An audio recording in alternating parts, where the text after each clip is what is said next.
Hello everyone, welcome back to our channel Guide Hub. Today I'm excited to guide you on how to download and install the Groupon app on your Android device. At first, you need to open your Play Store app on your Android device. Now, you will notice search bar at the top. Go ahead and tap on it. Type Groupon and hit the search icon. There you go, you can see the Groupon app with its logo. Just tap on that option. To install the app, tap on Install.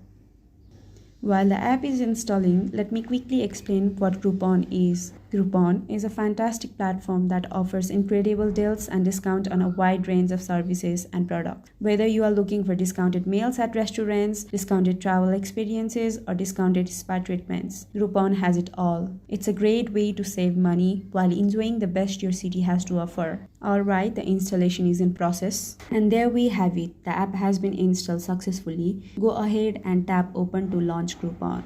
If you are new, you can create an account by going through the sign-up process. If you are an existing user, simply log in with your registered email and password. You have successfully downloaded and installed the Groupon app on Android. For more helpful videos, don't forget to like, share, and subscribe to our channel. Thank you for watching.